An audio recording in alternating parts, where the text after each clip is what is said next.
केळी बेड शिवाय लावू नका. आम्ही सांगतो की खात्रीनं सांगतो बेड शिवाय लावू नका. आता ज्या शेतामध्ये बसलोय त्याला तिथं बेड हाय नाही, हा बेड नाहीये. जिथे लॅटरल ठेवायला जागा नसते त्याला बेड म्हणत नाही. आता लॅटरल ठेवायला तुमच्याकडे जागा नाही, खाली उघडणारच. आणि बेड पासून म्हणजे रोपापासून किंवा खोडापासून 6 इंचाच्या आत लॅटरल नाही पाहिजे. कारण बेडला कंदावर आणि खोडावर जर थेट पाण्याचा ओलावा गेला की त्याच्यावरचे चार्ज निघून जातात आणि ते कंद आणि मुळ्या खोड काम करणं सोडून देतं. म्हणजे मुळ्या काम करत नाहीत, अन्न घेत नाहीत.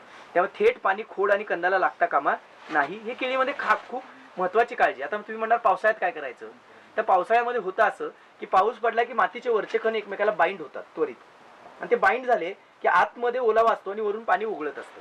त्यानंतर ते पहिल्या 2 पावसात पाणी घेतं, नंतर पाणी घेत नाही. उलट आतमध्ये मॉइश्चरच असतो आणि वरचं पाणी वरची साय धरून वाहत असतं. समजतं काय बघा. आणि त्यामुळं केळी अजिबात थांबत नाही. पण दिलेलं पाणी काय करतं, बाजूला वातावरण सूर्यप्रकाश भरपूर असल्यामुळं दिलेल्या पाण्याला वर काढायच्या नादामध्ये ते मातीच्या कणाला चिकटलेलं ओपन करतं आणि ओपन केल्यामुळे त्यातनं परत दुसरं पाणी आत एंटर होतं आणि थेट डोक्यावरती उभा राहतं. त्यामुळे मग तिथे मुळी आणि कंद काम करत नाही, ते चार्जलेस होतात. त्यामुळं तो अंतर आपल्याला आता इथं मेंटेन करताना येत नाही. बेड कसा असावा, बेड कसा असावा तर बेड साधारणतः 3 फूट रुंद, साधारण इतका मोठा, जिथं माणूस झोपतो, एक माणूस झोपण्यासारखी. बेड म्हणजे झोपण्याची जागा. तर माणसाला उलटी कुशी आली इकडे तिकडे फिरता येतं एवढ्यासाठी आपण 2.5 फुटाचा साधारण बेड एका सिंगल बेड करतो. तसाच थोडा अर्धा फूट मोठा पण 3 फुटाचा बेड साधारणतः अशी जमीन जर असेल मध्यम काळी 4-5 दिवसात घात किंवा वापसा येणारी जमीन असेल तर 6 ते 8 इंचाचा बेड, जास्तीत जास्त 6 ते 8 इंच, म्हणजे टीचभर ते जास्तीत वीतभर. ह्याच्यापेक्षा उंच नको, ज्यादा उंची नको, पण रुंदी चांगली पाहिजे. त्याचबरोबर बेड नंतर मधी जी चरी आहे किंवा चारी आहे, ही चारी सुद्धा 2.5 फूट रुंद पाहिजे.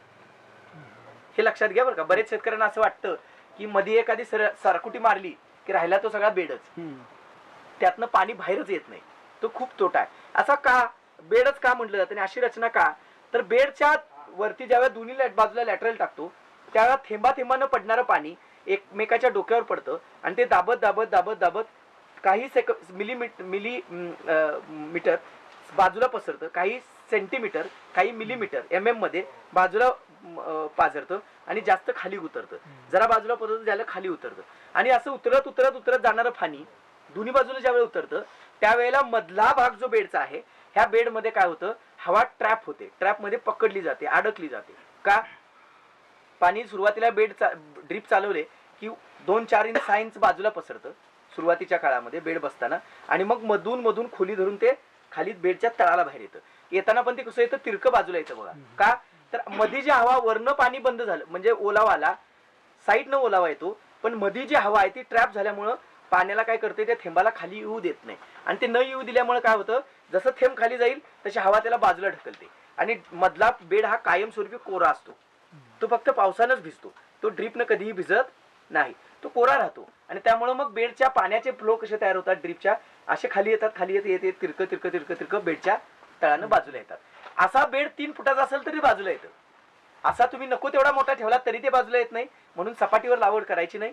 आणि जर छोटा ठेवला तर ते त्वरित बाजूला येतं आणि मग बेडमध्ये खाली उतरायला न बघता साईडनंच पागळून खाली पडतं. त्यामुळे दोन्ही बाजूला आपल्या पाण्याचे लॉस होतात आणि मुळी चालायला बघत नाही. म्हणून करावं काय की 3 फुटाचा बेड, आणि गव्हाण सुद्धा 2.5 फुटाची पाहिजे. 2.5 फुटाची गव्हाण काय करते, ती 2.5 फुटाची गव्हाण जेव्हा पाणी ड्रिपचं चालवतो त्यावेळी बोजानं किंवा एकमेकाच्या प्रेशरनं डोक्यावर पडणाऱ्या पाण्यामुळे एकाला एक थेंब खाली खोचत जातो आणि खोचत खोचत तळाला पाणी जातं आणि तळाला 2 ते 4 इंचाचा बेस धरत ते पाजरत पाजरत पाजरत खाली उतरतं. आता त्यावेळेला काय होतं, ह्या स्पेसमध्ये हवा बाहेर दाबली जाते. त्यानंतर पाणी बंद झालं, समजते ना सगळ्यांना, पाणी बंद झालं की हा एरल स्पेस जो उघडा आकाश आहे ह्याच्या पाण्यात म्हणजे हवेचा जो काय ग्रॅव्हिटीचा भाग आहे तो जमिनीकडे असतो, हवेला खाली दाबत असतं. का, तर गुरुत्वाकर्षणचा नियम काय, कोणतीही गोष्ट वर टाकलेली खाली येते. तसं जड जड वारं जिथपर्यंत पाणी आहे वाऱ्यात तिथलं सगळं वारं काय होतं, जमिनीच्या भूपृष्ठावर येतं. आणि ते भूपृष्ठावर यायला लागलं की सायंकाळच्या वेळेस किंवा रात्रीच्या वेळेस हे सगळं वारं डेन्स होतं. डेन्स म्हणजे जड होतं, कारण वातावरणात ह्युमिडिटी येते, आर्द्रता येते ऊन गेले की. आणि जड झालेलं वारं काय करतं, बेडच्या जो चारी आहे चारीत शिरतं आणि चारीत शिरून खाली आलेल्या पाण्याला उचलतं आणि परत बेडवर नेऊन ढकलतं. म्हणून बघा, ड्रीप तुम्ही दिवसभर चालवा किंवा कधीही चालवा, चालवताना एवढंच भिजलेलं असतं आणि घरी जाऊन परत शेताला आला की एवढं पाजरलेलं असतं. हे येतं कुठून पाणी? ही हवा बेडमध्ये शिरते, ह्याच्यामध्ये साडीमध्ये शिरते आणि खाली आलेल्या स्कॅटर्ड वॉटरला परत बेडमध्ये जाण्यासाठी अॅक्युमनं काय करते, पाण्याला उचलून वर सरफेसला ढकलते. आणि ही प्रक्रिया मग सुंदर प्रक्रिया काम काय करते, खतं पाण्याला वर खाली करत राहते आणि मुळांच्या कक्षामध्ये मॉइश्चर वाढतो, मोठ्या एरियामध्ये मॉइश्चर येतो आणि त्यामुळं जमिनीमध्ये पाणी जादाही होत नाही, कमी होत नाही आणि मुळी कायमस्वरूपी अन्न घेत राहते, काम करत राहते, जीवाणू काम करत राहतात, अन्न मिळवून द्यायचं काम करत असतात. आणि हे कधी शक्य आहे, जर बेड बरोबर चारीही चांगली असेल तर. समजते ना सगळ्यांना? आता बेडवर लावायचं का